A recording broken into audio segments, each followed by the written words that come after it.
میں اس مدرسے کو دل کی گہرائیوں سے اس مدرسے کے سارے کارکنان کو اور آپ سب لوگوں کو مبارکبادی دیتا ہوں۔ ماشاءاللہ بستی کا نام بھی حمید ہے اور حماد محتمم صاحب بھی ہیں اور ماشاءاللہ کارنامہ بھی محمود ہے، کارنامہ بھی محمود ہے۔ ہمارے دارالعلوم دیوبند کے پہلے طالب علم جن کا نام محمود تھا، پہلے استاد ان کا بھی نام محمود تھا، اور 150 سال سے مسلسل اس مدرسے کے کارنامے بھی الحمدللہ محمود ہیں، چپے چپے پہ چھائے ہوئے ہیں۔ دارالعلوم دیوبند کے بانی مولانا قاسم نانوتوی، اللہ اکبر، کیا نام آیا زبان پر، بہت ہی عظیم ہستی ہیں۔ اس ملک پر مولانا قاسم نانوتوی کا جو احسان ہے، ہم اس احسان کا شکریہ نہیں ادا کر سکتے، اللہ ہی اس کا بدلہ دے گا۔ دوستو بچپن میں مولانا قاسم نانوتوی نے خواب میں دیکھا تھا کہ میں خانہ کعبہ کی چھت پر ہوں اور میرے جسم سے دودھ کی نہریں ہر طرف نکل کر جا رہی ہیں، ہر طرف جا رہی ہیں۔ دوستو کسی عارف کامل نے اس خواب کی تعبیر بتلائی تھی کہ یہ بچہ بڑا ہو کر حضور پاک صلی اللہ علیہ وسلم کے دین کی ایسی خدمت کرے گا، ایسی خدمت کرے گا جس کا فیض دنیا کے گوشے گوشے میں پہنچے گا۔ دوستو یہ ایک مدرسہ ہے جو تاریخ میں اس مدرسے کی مثال نہیں بن سکتی۔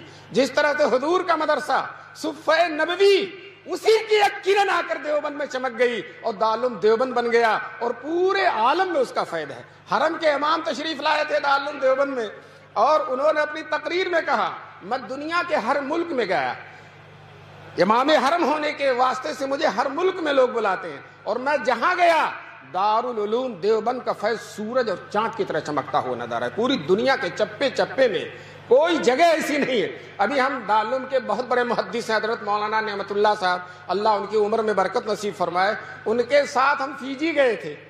فیجی 14 گھنٹے تک وہ جہاز اڑتا ہی رہا، تھک گئے، پیر ورم کر گیا۔ جب وہاں پہنچے ایسا جزیرہ کہ دنیا کا آخری کنارہ، اس کے بعد کچھ نہیں ہے، سب سے پہلے سورج وہی نکلتا، فجر کی سب سے پہلے نماز وہی ہوتی ہے۔ وہاں جب گئے تو دیکھا ماشاءاللہ یہ جیسے طلبہ پڑھ رہے ہیں اور اساتذہ پڑھا رہے ہیں۔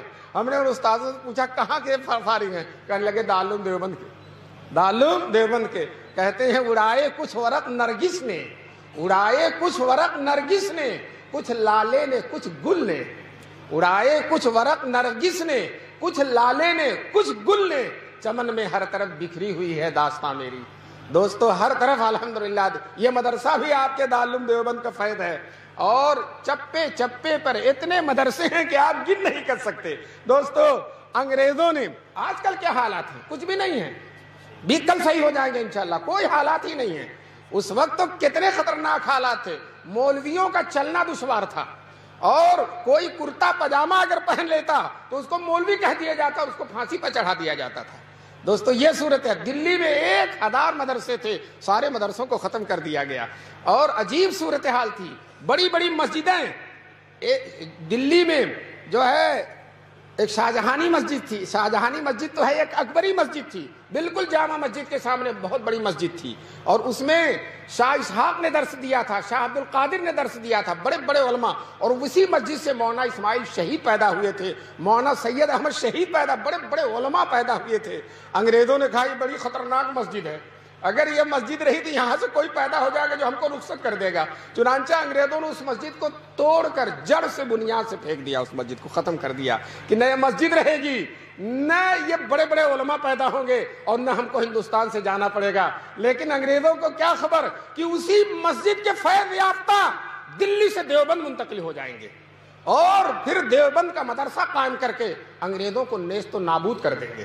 چنانچہ دوستو انگریز چاہتا تھا ہم نہ رہیں، مسلمانوں کو چاہتا تھا یہ نہ رہیں، مسجدیں نہ رہیں، مدرسے نہ رہیں، لیکن دوستو ہوا کیا؟ انگریز ہی نہیں رہا، انگریز ہی نہیں رہا، مسجدیں بھی موجود ہیں، مدرسے بھی موجود ہیں، علماء بھی موجود ہیں۔ دوستو اس لاک ڈاؤن میں سارا کام رکا، لیکن الحمدللہ مدرسوں کا کام نہیں رکا۔ تنخواہ تو رک گئی لیکن حافظ ہونا نہیں رکا، عالم ہونا نہیں رکا، مفتی ہونا نہیں رکا، محدث ہونا نہیں رکا۔ میں سچ کہتا ہوں کم سے کم 10,000 حافظ اس ملک میں اس لاک ڈاؤن کے زمانے میں پیدا ہو گئے، 10,000 کم سے کم۔ ابھی ہم مدرسوں میں جاتے ہیں، دستار بندی ہوتی ہے، کہیں 20، کہیں 5، کہیں 10، اور یاد رکھو یہ مدرسے اگر رہے، یہ علماء اگر رہے، آج اگر پورے ملک میں 60,000 حافظ ہیں تو آئندہ سال 50 نہیں ہوگے، 70 ہو جائیں گے انشاءاللہ۔ اور اسی طرح سے اگر ملک میں 50,000 عالم ہیں تو پیچھے نہیں جائیں گے، ہم آگے ہی بڑھتے رہیں گے۔ ایک مدرسہ دارالعلوم دیوبند ماشاء اللہ ہر سال 1700 عالم پیدا کرتا ہے۔ کتنے؟ 17۔ اور ایک عالم کسی علاقے میں چلا جاتا ہے تبدیلی پیدا کرتا ہے۔ یہ مولانا حماد دیوبند سے فیض لے کر آئے اور ماشاءاللہ بہار پیدا ہوگی، ہوئی کہ نہیں بہار؟ اور انشاءاللہ اللہ ان کی عمر میں برکت نصیب فرمائے اور ان کو یہی جمنے کی توفیق نصیب فرمائے، اور آپ حضرات کو بھی ان کو یہاں جمانے کی توفیق نصیب فرمائے۔ انشاءاللہ یہ کر کے دکھا دیں گے، اور انشاءاللہ اس مدرسے کو دارالعلوم دیوبند کے نقش قدم پر چلا کر اور دین کا بہترین خادم بنا دیں گے۔